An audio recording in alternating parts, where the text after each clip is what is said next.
Ukraine, within the framework of its security reserves, bought weapons from the United States worth €100 billion. I repeat, €100 billion. But the account is paid by EU member states.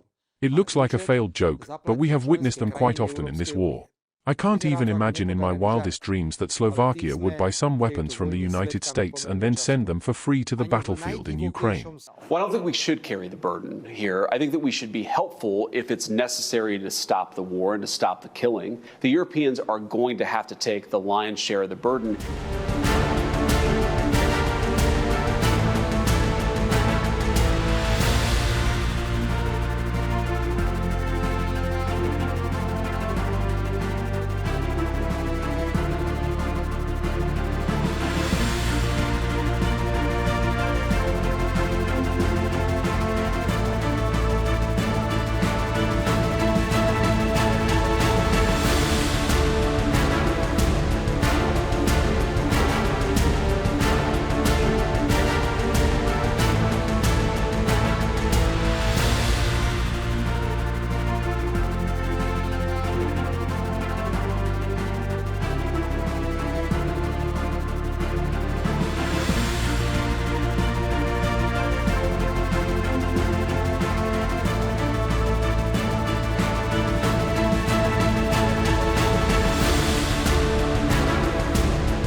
Good day, dear friends.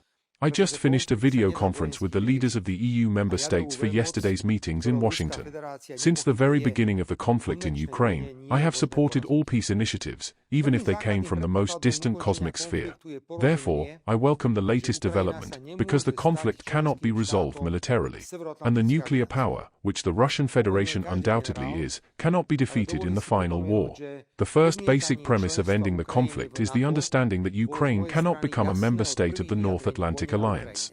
After the war, every general, but I would like to remind you that the withdrawal of Ukraine's membership in NATO was clear to me from the first statements in the war on Ukraine, although I was harshly criticized for this attitude. It is equally important to have a practical agreement that we will not move without a discussion about territorial changes in Ukraine.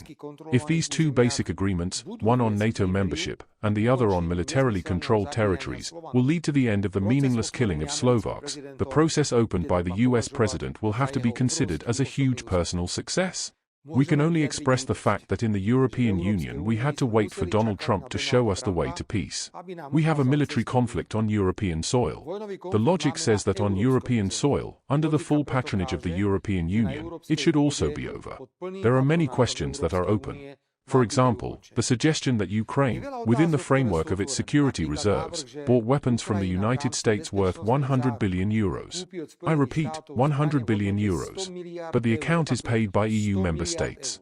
It looks like a failed joke, but we have witnessed them quite often in this war.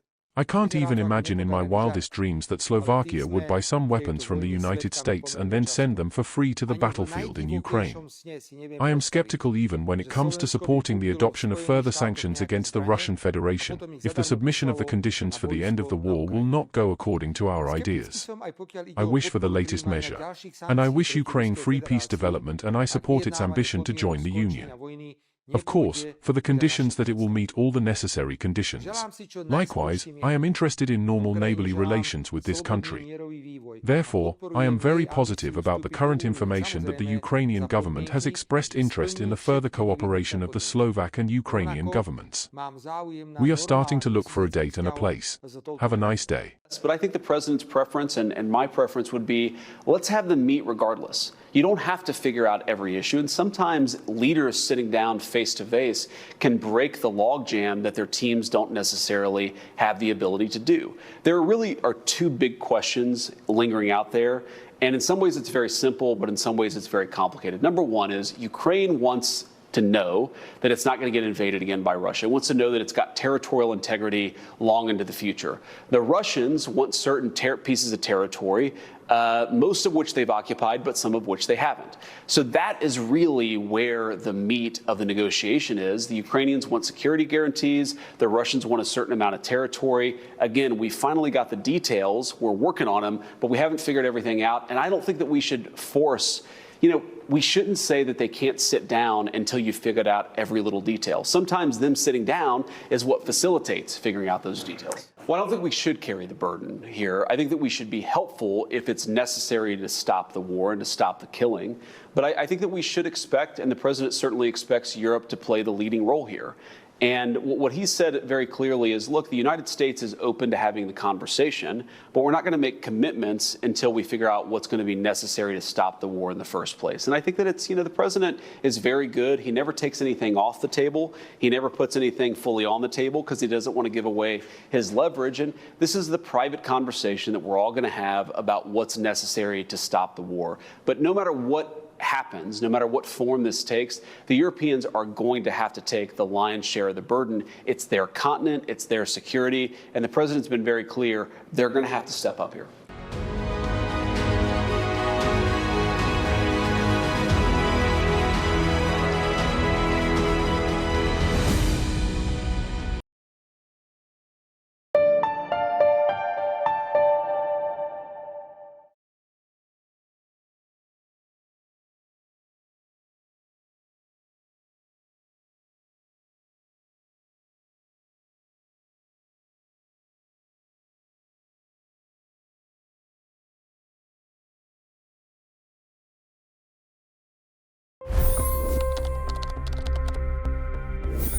$25 crore गरीब गरीबी को परास्त करके बाहर निकले। For the good of our nation, let's work together and let's truly make America great again. The fastest news breaks. Requested PM saying that look, you will have to speak to Putin and to Zelensky. The biggest news makers. The relationship with India is probably the most important bilateral relationship the U.S. will have for the rest of this century. The capital delivered quite an election result today. Expert analysis. The million-dollar question today is how to stop this dance of death. Ground reports. I'm standing at the crossroad of the Kumbh Mela. Behind me are more than 100 entry ghats. Long-form interviews. Exclusionary politics is reflected in Manipur case as well. You don't bother because this is a small state. Deep dive into burning issues. It's often said DRC could be the richest country in the whole world. It's because of what sits underneath. Why exactly did the US topple the Sheikh Hasina government? HD videos. We don't just break news, we break it down.